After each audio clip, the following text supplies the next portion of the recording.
Hello! The Heritage team from the First Peoples Cultural Council welcomes you to this video on the Braided Infrastructure Program. This video has been pre-recorded. I hope that you find this presentation informative and helpful in your application process.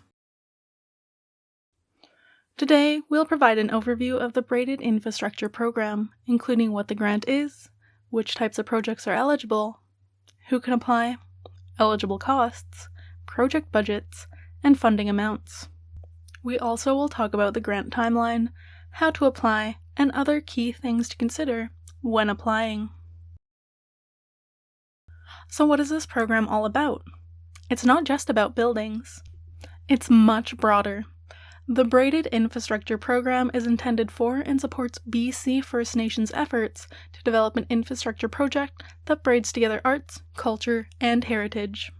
Generally, this program supports projects related to the following: historical and cultural places, archives, and cultural heritage collections that are of collective value to an Indigenous community, construction or renovation of a permanent designated space to connect heritage and art activities such as weaving, drawing, painting, regalia making, and other creative expressions.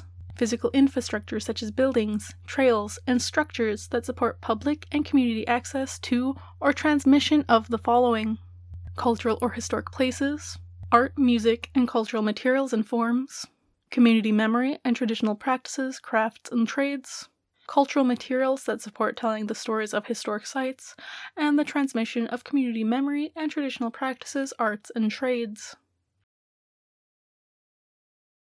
Now we'll give some examples of what different projects funded through the Braided Infrastructure Program might look like in different communities. It could involve the construction of a new arts and traditional craft space, or it could go towards the repairs of an existing infrastructure. For example, a ceiling renovation of an existing carving shed. The grant could also support building upgrades or additions, such as a safe storage room with specialized travel cases to protect traditional regalia, ensuring their use in cultural ceremonies. Or it could also fund the development and maintenance of other infrastructure aspects, such as new trails or interpretive signage. As you can see, these categories are quite flexible. But it's very important that when you fill out your application, you make clear connections between your Indigenous cultural heritage and arts and the infrastructure project you are proposing. So who can apply? Eligible applicants for the Braided Infrastructure Program grants include recognized BC First Nations governments, bands, or tribal councils, not-for-profit societies registered in BC in good standing and governed by recognized BC First Nations individuals, with at least 75% of directors identifying as members of recognized BC First Nations. Urban and off-reserve BC First Nations organizations, with at least 75% of directors identifying as members of recognized BC First Nations. BC First Nations-led museums and cultural spaces with at least 75% of directors identifying as members of recognized BC First Nations. BC First Nations schools and adult education centers operating in BC and on First Nations lands. Or any of the previously listed organizations who are in good standing with FPCC and without any outstanding reports due to FPCC from a previous grant. Please note that FPCC is unable to fund K-12 classroom activities or post-secondary accredited courses or tuition, and that any applications from First Nations schools that serve one community must be submitted through their respective nation or band office. As well, all new non-profit societies and organizations must provide FPCC with their certificate of registration, proof of insurance, their banking information, and proof that at least 75% of directors identify as First Nations in order to receive funding. This information will help us better understand your organization, its mandate, and how it operates, so that we can support you through the funding process. If requested by FPCC staff, this information must be provided before a funding agreement can be issued. FPCC is committed to accountability and transparency in the delivery of funding to BC. If you would like to apply for a Braided Infrastructure Program grant and you're unsure of your eligibility, please reach out to us and we can have an open conversation. Applicants can apply for up to $70,000 for their proposed project. No in-kind contributions are required by the applicant organization. Although any project costs that exceed the maximum amount of $70,000 will be the responsibility of the applicant, and all additional funding required to complete the project must be confirmed by the application deadline. For example, if your project costs are $100,000 and you are applying for the maximum amount of $70,000 from the Braided Infrastructure Program, you must include in your application proof that you have secured money from other sources to cover the additional $30,000 necessary to complete your proposed project. Proof of additional funding should include formal funding agreements or confirmation letters. Unfortunately, FPCC cannot fund braided infrastructure projects with unconfirmed additional funds. The following costs are covered by the Braided Infrastructure Program: construction costs, including the cost of materials, environmental reviews, archaeological assessments, concept planning, feasibility studies, and business plans that may be used for the proposed infrastructure project, leasing of equipment related to the construction of the project, utility, electrical, or other setup connection services to the site. Please note that planning and feasibility studies, including the development of business plans, are allowable, but projects must also include an infrastructure construction or repair component in addition to these costs. Likewise, equipment purchases or rentals are allowable costs, but they must be directly related to the proposed infrastructure construction or repair.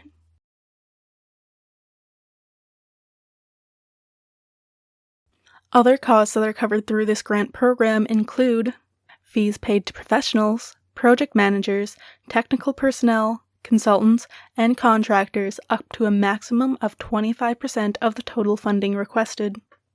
Salaries and other employment benefits to employees up to a maximum of 15% of the total funding requested. Insurance related to construction. Administration costs up to 15% of the funding requested. Furniture and/or equipment essential for the operation of the project. Utility, electrical, and other setup connection services to the site. Honoraria ranging from $150 and up to $250 per half day, and or $300 up to $500 per full day, depending on the applicant's activities and protocols. Rates above these amounts must be covered by the applicant organization. Food and hospitality up to 2% of the total funding requested through the Braided Infrastructure Program. This eligible expense is intended for events including engagement sessions and project completion ceremonies. When developing your project costs and grant applications, it will be important to remember that some eligible costs have a cap, and that proposed costs must be reasonable in relation to other project costs. So what is the timeline for this grant? The deadline to apply for the Braided Infrastructure Program is May 26, 2025 at 4:30 p.m. Unfortunately, late applications cannot be considered. When preparing your application, you must include a project timeline. Please keep in mind that project activities should not start before successful applicants have been notified, as we cannot fund activities that started before the Braided Infrastructure Program grants are awarded. We expect to notify successful applicants on June 9th, 2025. For successful applicants, a final report is due upon project completion by April 30th, 2026.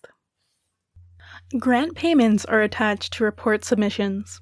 The final funding installment is disbursed once your application is approved. The second and final funding installment will be disbursed once the final report has been submitted and accepted by FPCC.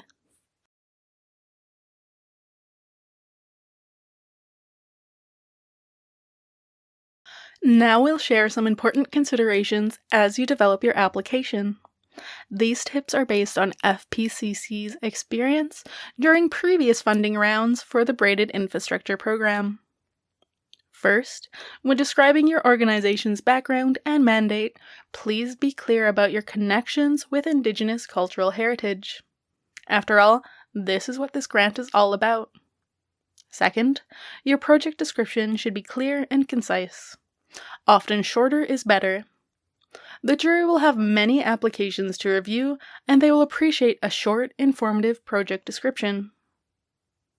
Third, and this is crucial, a detailed work plan which highlights key activities and a project timeline that fits within the Braided Infrastructure Program funding term. The application package includes a worksheet that will prompt you to list specific activities and their anticipated completion dates. If you follow the instructions on this worksheet, your project's work plan will be clearly presented. Next, a balanced project budget is also essential. This can be a challenging task, so we have included a sample budget in the project guidelines. Please take a look at the sample budget before you complete your budget in the application. The jury will also consider applicants' previous experience with infrastructure projects. This is relevant because the jury will want to select projects that are most likely to be successful, and knowing you have experience with other projects is a success factor. If your organization does not have a lot of experience with infrastructure projects, you might think about contractors and others with infrastructure-related skills or experience that you might be able to involve in your project. The jury will also look at whether this is a project that is supported by the community. To demonstrate this, we ask for 2 letters of support, one demonstrating governance approval from within the organization, and second indicating support from the community. All letters of support must be dated and signed. Finally, the jury will consider an applicant's ability to identify and manage risks that may arise during the project work. It will be important to describe your capacity to manage these risks. The jury will want to see that applicants have considered strategies to manage unexpected challenges during their projects. So how can my organization apply? Applications are open on FPCC's grant portal, which can be accessed at fpcc.smartsimple.ca. You will need to create an account to apply. If you need support with your application, please reach out to Lucas via email at bip@fpcc.ca or call 672-910-4013. Please keep in mind that we are here to help you with your application, but the final decisions are made by a jury.